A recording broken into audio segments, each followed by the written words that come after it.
I've got 24 hours to make an outfit for a fashion-themed comedy show. What could go wrong?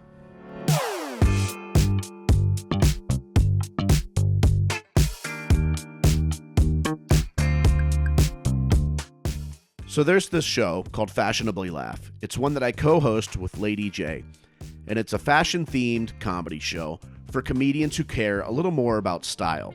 I don't consider myself a fashionista, but one thing that does set me apart from the comedians here is that I do make my own clothes. And so it felt weird to do this show and not wear something I made. And looking through the closet, nothing really felt summery to me, or at least nothing that I wanted to wear. So I realized I gotta make my own outfit. Now there are a few things going my way. One, I already have some fabric that I was planning on using anyways. It's an old IKEA curtain that I've already used for other projects, and I still have a few panels left out. So it's a fabric I'm familiar with, and it's one that will work really well in summer because it's lace. The pattern that I have in mind is one that I've done before.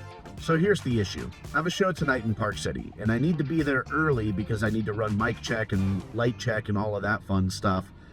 And I need to leave even earlier because traffic is going to be awful, so I need to get ahead of that. So I don't have much time today. I'm going to make the pattern today. I'm going to alter a pattern I already have, so it shouldn't be too hard. I'm going to remove the sleeve, so that's a step we don't have to do, but then we have to line it, which is probably even more complicated than sleeves. I feel good about having the pattern ready before I have to leave for Park City. And then when I get back tonight, we can cut out the fabric, and then tomorrow I think we can sew it. And it's going to be tight, but as long as I get up early enough tomorrow and give myself enough time, we should still be able to do this. Now, when I bring up this project and lace, I'm sure a lot of people are wondering, why would you want to do that? It's a fair question. It's extreme and it's divisive. That's okay. I really like that about this outfit. It's not something that you can wear any day. One thing I love about fashion shows, the ones that I do watch, is when designers take huge swings. Even if they miss, part of the fun is knowing that they tried to do something big. And that's what I'm doing here. I'm trying to do something big. And if that doesn't vibe with you, I think that's part of the fun. I think that's what makes it so exciting to wear, is knowing that some people are going to love this and some are going to hate it. But most importantly, I love it. Pattern drafting is one of my favorite parts of the process, so this part is one where I was really having a lot of fun. There was still 24 hours ahead of me, so I wasn't really feeling the time crunch yet, but it was pretty much as simple as taking the two pieces that I've used before, tracing them onto a new page, and merging them into one piece. There wasn't anything terribly complicated going on in this step. Okay, the pattern is cut, the fabric is washing right now, so now it's just kind of waiting. I have to get ready for my show soon, so I might be done for the next little bit, but the next step is to cut the fabric out tonight. And one thing that I'm trying to remember right now is whenever I have these tight deadlines where I need to get a big project done soon, and I've participated in a lot of this, every time what happens is I kind of rush myself to get on deadline. And that's fine in some ways because I'm never late for anything. But sometimes I have more time than I think. I'm worried because of my past mistakes that I'm going to rush through them. So that's going to be my focus on this project, is to make sure not only are we doing them quickly, but taking enough time to make sure they're done right. All right, first show is done. Went pretty good. I'm happy with it. This is a clip from the show.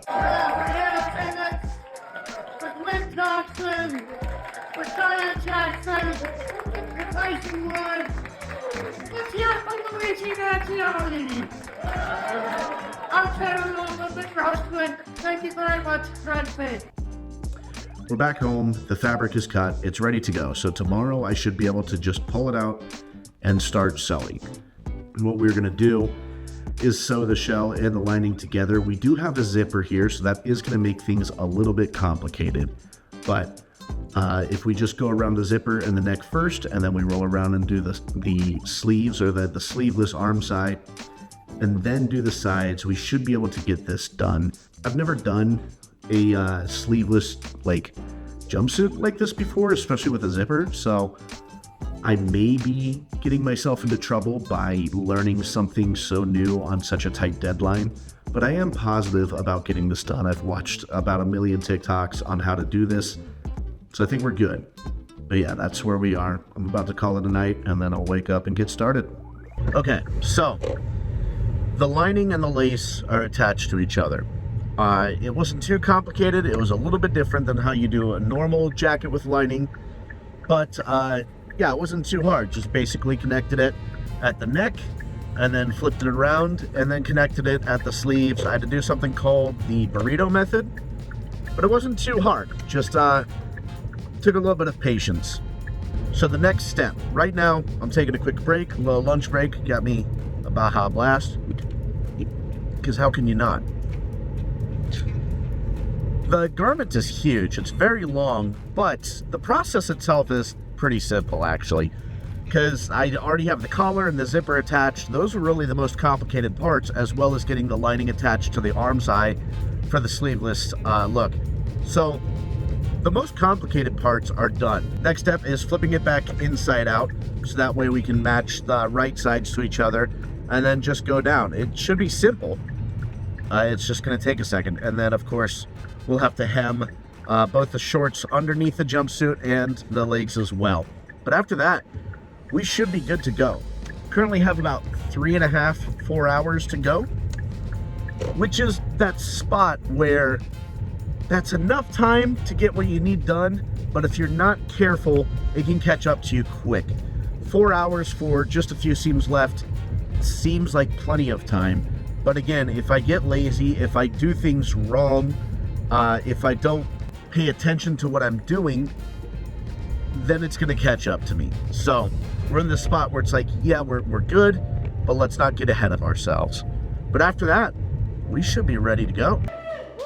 So, coming up to the stage in his beautiful ensemble that he made in 45 minutes before he came here. I'm not even lying. Like, hopefully he's going to explain this. And hopefully he is going to start selling this because I want one. Okay, so coming to the stage, we got our guy, Tanner Ralph. Yeah, that's right. Thank you. One more time for Shambi, everyone. I have to dress like this. I hope you guys understand. I have to dress up like this, because if I don't, I look really racist. Overall, I'm very happy with how this piece came out. I think in 24 hours, I did something pretty good for my skill level. I think it's something that I would love to do again, maybe with black lace instead of white. I also want to make sure I fix the legs, especially for the lining on the next project, and I want to make sure that the crotch lines up so that way it's not towards the front of my body and is instead under my legs where the crotch seams are supposed to go. But that's just a secret for you and me. That's not something I was going to tell the audience. One of the hardest things I have learned in life is that I struggle with downplaying any of my creative projects because I see all the mistakes I made. But one thing I've learned is that people don't. People tend to want to look for good things in other things and tend to only hate things in themselves, at least in my experience. And so whenever I present something to an audience or present something to people and they compliment it, my first instinct is to say, oh, it's actually not that great because of this or that. And then now you're giving them reason to not like something you made. It doesn't matter if the reason is true. Don't downplay the things you've made. But at the same time, you do want to be aware of things you want to improve in the future. And the way that the legs were done on this jumpsuit are definitely something that I want to improve in the future. Ultimately, the show was a success. Everyone there had a lot of fun. Craig Robinson even dropped in to do a set. That was pretty cool. Everyone did great because we all look good. And when you look good, you feel good. And I felt great. So we'll see you on the next one.